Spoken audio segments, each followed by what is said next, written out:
नमस्कार, राधे राधे दोस्तों। स्वागत है आपका मेरे चैनल पर, जहां हम मोटिवेशनल स्टोरी से हम लोग जो है कोई सीखते हैं। तो शुरू करते हैं एक कहानी। एक समय की बात है, किसी गांव में एक साधु रहता था। वह भगवान का बहुत बड़ा भक्त था और निरंतर एक पेड़ के नीचे बैठकर तपस्या किया करता था।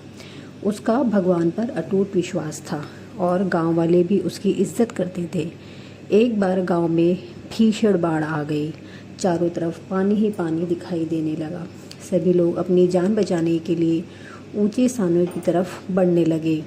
जब लोगों ने देखा कि साधु महाराज अभी भी पेड़ के नीचे बैठे नाम जप रहे हैं, तो उन्होंने साधु से कहा कि हे साधु, आप सब लोग अपनी जान बचा रहे हैं और आप अपनी जान क्यों नहीं बचा रहे हैं।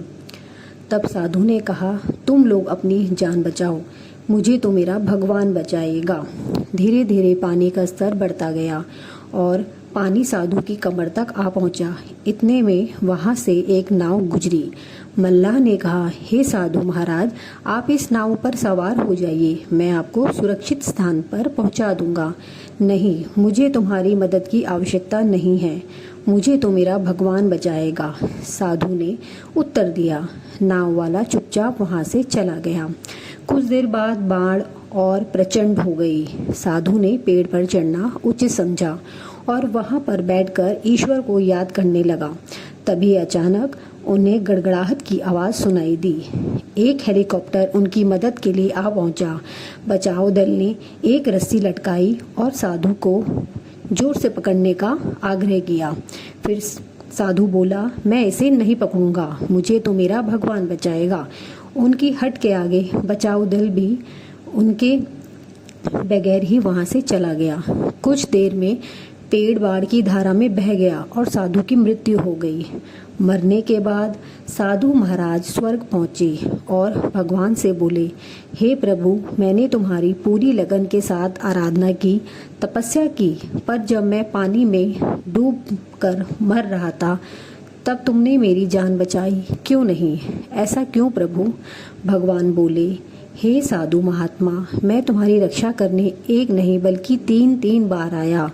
पहला ग्रामीणों के रूप में, दूसरा नाव वाले के रूप में और तीसरा हेलीकॉप्टर बचाव दल के रूप में, किंतु तुम मेरे इन अवसरों को पहचान नहीं पाए।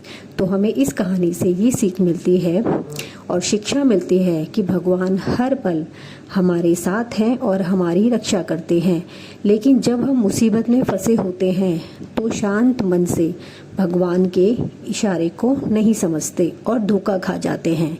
इसीलिए जब आप मुसीबत में हो तो चारों तरफ अंधकार हो, भगवान को याद करते समय यह मानना चाहिए कि जो व्यक्ति आपके पास आया है, वो आपकी मदद करने के लिए आया है, वह कोई और नहीं है बल्कि भगवान ही है, जिन्होंने उसे व्यक्ति को आपकी मदद करने के लिए पृथ्वी पर भेजा है। भगवान ने आज तक जब भी किसी की मदद की है, वह किसी के रूप में आकर की है। तो इसीलिए भगवान का इशारा समझकर हमें आगे बढ़ना चाहिए, साधु महात्मा की तरह नहीं, जिन्होंने अपने हट के चलते अपनी जान गंवा दी और भगवान के इशारे को नहीं समझा।